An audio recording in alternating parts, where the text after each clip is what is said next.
بنيجي الآن للdiagnosis. diagnosis معناها التشخيص، تشخيص ال personality disorders. Diagnosis of personality disorder requires a mental health professional looking at long-term patterns of functioning and symptoms. تشخيص الاضطرابات الشخصية بيتطلب requires a mental health professional، يعني شخص مهني في الصحة النفسية أو متخصص في الصحة النفسية looking at long-term patterns، بيبحث عن عادة الأعراض اللي بتكون طويلة الأمد أو طويلة المدى، أو الفانكشنينج طويلة المدى، الاختلال الوظيفي أو أعراض بتتعلق بوظائف الشخص وأدائه لمهامه اليومية بطريقة طويلة المدى. بمعنى أنه زي ما حكينا في البداية أنه وصف الشخص بأنه هو مضطرب شخصياً أو بيعاني من اضطراب الشخصية بيحتاج long term patterns of symptoms and function، يعني بتكون أعراض طويلة المدى. Diagnosis is typically made in individuals teens or older. تشخيص اضطراب الشخصية عادة بيكون للأفراد اللي عمرهم أكبر من 18 سنة or older، 18 سنة أو أكبر. People under 18 are typically not diagnosed by personality disorders because، يعني إنه أشخاص اللي بيكون عمرهم أقل من 18 سنة مش بالعادة بنشخصهم على إنهم مضطربين شخصياً because، ليش؟ لأنه their personalities are still developing، لأنه شخصياتهم لسه لا زالت في حالة نمائية أو في حالة تطور، وبالتالي من الصعب إنه إحنا نطلق عليهم مسمى personality disorders أو suffering from personality disorders، إنهم بيعانوا من اضطرابات الشخصية. Some people with personality disorders may not recognize a problem. كتير أو في بعض الناس بيعاني من اضطرابات الشخصية لكن بالأصل هم ما بيواجهوا مشاكل. Also people may have more than one personality disorders. كمان في بعض الناس ممكن يكون في عندهم not only one personality disorders but more than one، أكثر من اضطراب شخصية في نفس الوقت.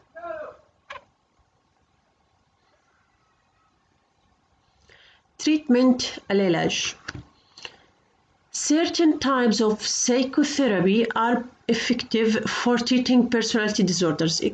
هناك أنواع محددة من العلاج النفسي، السايكوثيرابي، العلاج النفسي are effective or effective، فعالة في معالجة اضطرابات الشخصية. treating علاج personality الشخصية اللي هو اضطراب الشخصية. during psychotherapy، خلال العلاج النفسي an individual، الشخص can gain insight، يمكن أن يصبح لديه نوع من الاستبصار الذاتي and looking and knowledge about the disorders، ومعرفة حول الاضطراب اللي بيعاني منه and what is contributing the symptoms، وشو كمان الحاجات أو الأشياء التي تساهم أو تشارك في خلق هذه الأعراض لديه.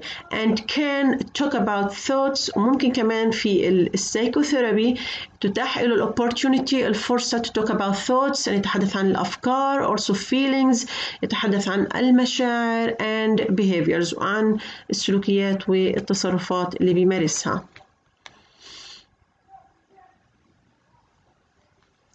Psychotherapy can help a person understand the effects of their behavior on others.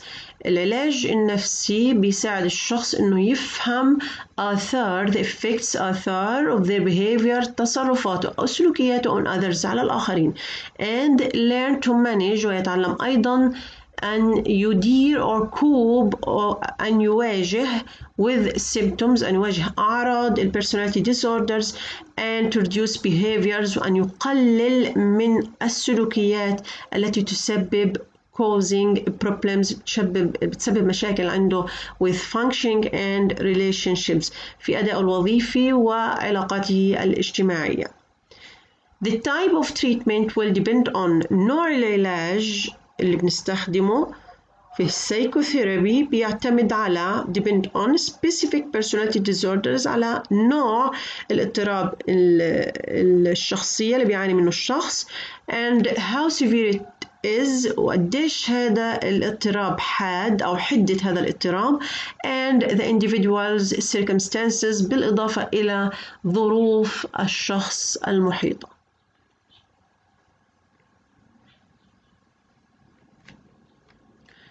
Commonly used types of psychotherapy include العلاجات النفسية الأكثر شيوعاً أو أنواع العلاجات النفسية الأكثر شيوعاً بتتضمن psychoanalytic or psychodynamic therapy اللي هو العلاج اللي بيعتمد على نظرية التحليل النفسي psychodynamic.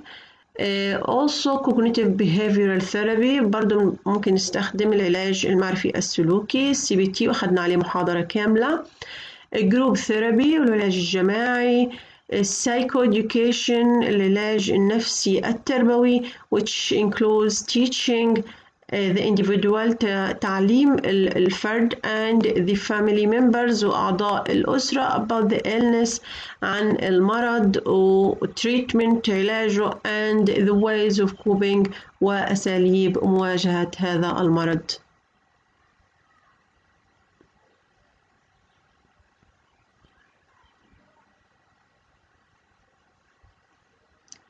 There are no medications exactly. هذه معلومة كتير مهمة إنه ما فيش عنا عقاقير طبية أو أدوية أو علاج دوائي محدد to treat personality disorders لعلاج اضطرابات الشخصية. However, بالرغم من ذلك medications such as antidepressants اللي هي مضادات الاكتئاب and anti-anxiety ومضادات القلق medications or mood stabilizing medication may be helpful in treating some symptoms. يعني بالرغم من انه العلاجات الدوائية الميديكيشنز ما بتعالج البيرسوناليتي ديزوردرز التوتالي بتعالجهاش بشكل كامل او بشكل مطلق الا انه بعض الميديكيشنز such as antidepressant اللي هي مضادات الاكتئاب والانتي انكزايتي مضادات القلق والمود stabilized medications اللي هي العلاجات التي تحسن الحالة المزاجية أو تعمل على استقرار الحالة المزاجية stabilizing medication may be helpful in treating some symptoms ممكن تعالج أو تساعد في علاج بعض الأعراض not all the symptoms بعض الأعراض some symptoms.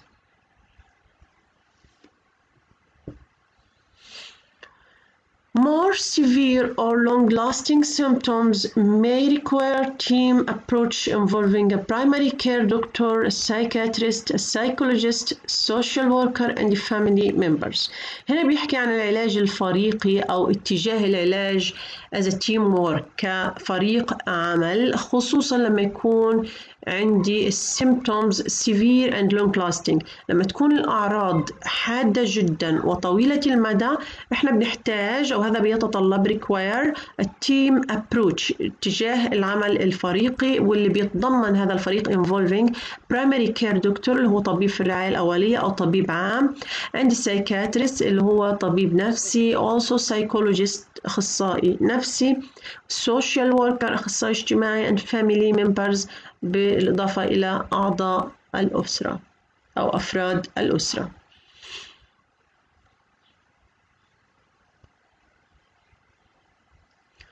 In addition to actively participating in a treatment plan كمان إحنا بالإضافة إلى ذلك عشان نكون إحنا فعالين في المساهمة في خطة العلاج some self-care بعض الرعاية الذاتية من قبل الشخص نفسه المريض أو الذي يعاني من personality disorders and coping strategies واستراتيجيات المواجهة للstressors can be helpful ممكن تكون مساعدة for people with personality disorders like ممكن يساعد الأشخاص اللي بيعانوا من اضطرابات الشخصية مثل learn about the conditions knowledge and understanding can help empower and motivate انك تكون كشخص بتعرف عن الظروف ومعلومات عن الاضطراب اللي انت بتعاني منه هذا بيديك نوع من الامباور القوة والدافعية motivate معناها الدافعية also get active كتير مهم جدا تكون نشيط physical activity ممارسة الرياضة أو الأنشطة الرياضية and exercise والتمارين can help manage many symptoms ممكن تساعد في علاج بعض الأعراض such as depression كأعراض الاكتئاب and stress and anxiety والضغوط والقلق.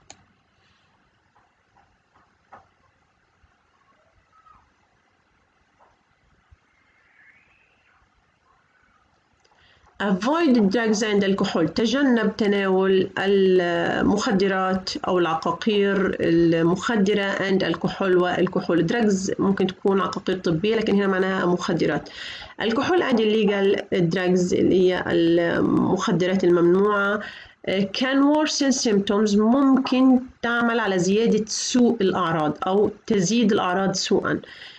or interact with medication برضو بتتفاعل كمان مع بعض العلاجات الدوائية. get routine medical care كتير مهم جدا انه انت تتجنب على او تهتم بالعلاجات الطبية الروتينية اليومية. don't neglect ما تهملش check ups مراجعات الدكتور your family doctor اللي هو طبيب العائلة والريجولار كير بتاعه اللي هو العلاج المنتظم بتاعه. يعني بالمجمل العام انه انت لازم تاخد الأدوية بشكل منتظم حتى لو كانت فيها نوع من الروتين أو نوع من الملل. join a support group انضم إلى مجموعة داعمة of others with personality disorders. كتير مهم جدا أن أنت تكون عضو من أعضاء أو فريق أو مجموعة بنسميها support group من أشخاص بيعانوا من نفس personality disorders اللي أنت بتعاني منها. write a journal to express your emotions. احنا بنسميها هذه psychological journal أو المجلة النفسية اللي بنطلب فيها من الشخص إنه يقوم بكتابة ما يشعر به أو يفرغ ما يشعر به من انفعالات على الورقة to express himself or to express his emotions عشان يعبر عن انفعالاته. وهذا بيدي فيه نوع من ال positive energy بيدي طاقة إيجابية للذات. try relaxation حاول أن تمارس الاسترخاء and stress management وإدارة أو تقنيات إدارة الضغوط techniques. stress management techniques معناها تقنيات stress management إدارة الضغوط such as yoga كممارسة اليوغا and meditation التأمل. stay connected with family and friends. خليك دائما على ارتباط وعلاقة بالعائلة وبالأفراد and avoid becoming isolated. وتجنب أن تكون lonely أن تكون وحيدا أو تكون منعزلا عن الآخرين. That was the end of our lecture today. Thank you a lot for listening. Goodbye. See you again.